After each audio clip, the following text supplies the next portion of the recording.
Hey there guys, GalvaCon23 and welcome to the next part of my in-depth Blu-ray collection. Last part we finished off the M's, so we'll get to the N's now. First up we have National Lampoon's Vacation. This is the region-free US version. Now the reason I put these in the N, I was going to put them kind of with the actual title alphabetically, but I thought National Lampoon's put them all together, so I have done. So this is the first one, Vacation. And then we have National Lampoon's European Vacation. I'm not kind of desperate to get Vegas Vacation because apparently it's not that good anyway. But I haven't seen any of these vacation films, so I'll probably watch them back to back, to be fair. Then we have National Lampoon's Christmas Vacation. This is the UK version. Again, I've never seen this. People always say it's kind of a classic film, or classic Christmas film. So I'll check that out kind of towards the end of the year, I think. And then we have Ned's, directed by Peter Mullen. This stands for Non-Educated Delinquents. It's a Scottish or Irish, Scottish film about this kid who kind of falls in with the wrong crowd kind of thing, and kind of different situations happen, we'll say that. And then next up, Coen Brothers film, No Country for Old Men, won 4 Academy Awards, including Best Picture, Best Director or Directors, Best Adapted Screenplay and Best Supporting Actor. Really, really good film. Got kind of more or less 5 stars across the board, and I'll give it 5 stars as well. Really kind of tense kind of crime thriller. That what happens to Josh Brolin's character really kind of took me by surprise. Next up, Park Chan-wook's Old Boy, the original, obviously Spike Lee remake coming out at the end of this year, and I have to say the trailer looks pretty kick-ass. So I think I'm going to be checking out the film when it comes out. This is the original, really dark, kind of fucked up film. This caused a lot of controversy with the whole live octopus eating scenes and the extreme violence, and the twist at the end is pretty brutal, but anyway. Yes, that's Old Boy. Next up is a 1-hour photo starring Robin Williams in one of his serious roles.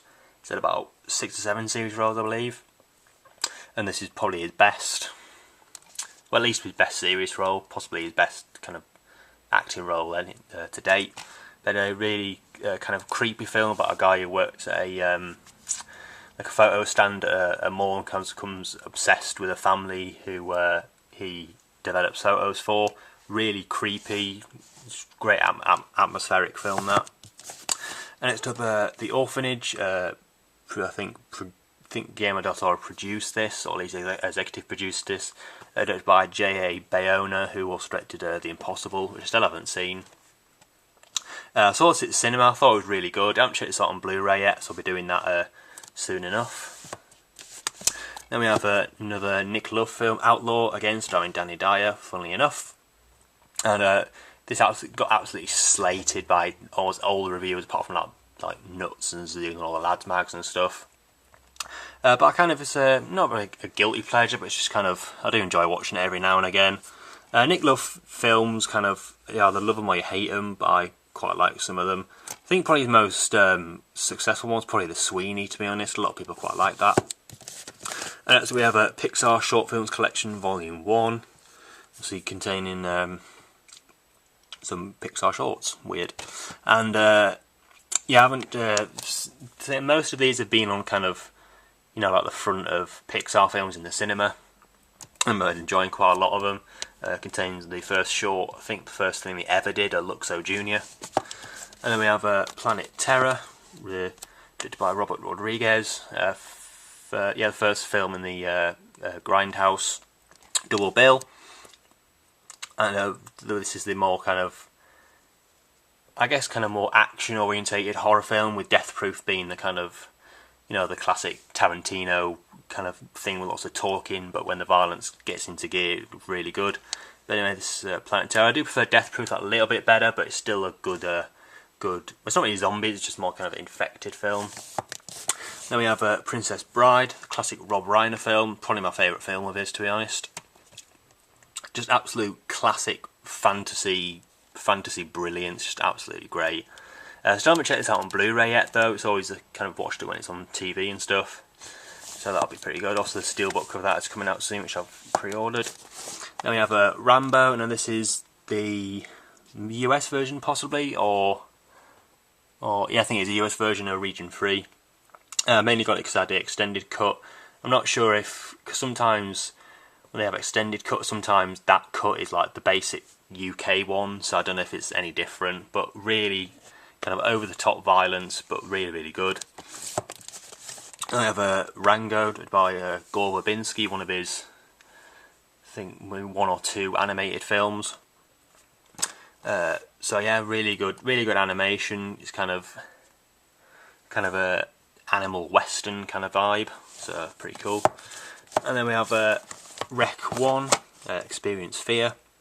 Now basically people kind of class Rec 1 and Rec 2 as the same as just one long film. So when I watch those, I'll be watching those back to back. Something like the second one is like set like I think 5 minutes after the first one. So that sounds pretty cool. It's Spanish, I believe, I think. Then we have a Rec 2. So I'll be watching those back to back, I think. Then we have a Rock and Roller, Guy Ritchie film. One of his kind of not very well received films, but I quite like it for what it is. So yeah, Rock and Roller. Then we have a Rocky Horror Picture Show, the classic camp musical classic.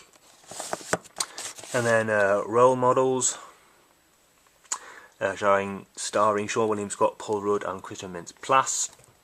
Another one of those Judd Apatow produced comedies that are really pretty good. One of the better ones in my opinion. And then we have the last one for this part. We have Rubber, about a killer tyre. That's all you really need to know. That blows up people's heads. And very weird, but it's very out there, but I really quite enjoy it.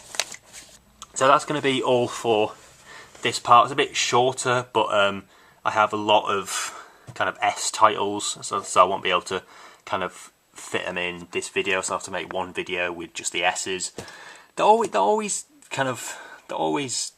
There are always kind of more S's. I don't know what it is about films beginning with S, but anyway. Please rate, comment and subscribe, and I'll see you in the next video. Thanks for watching.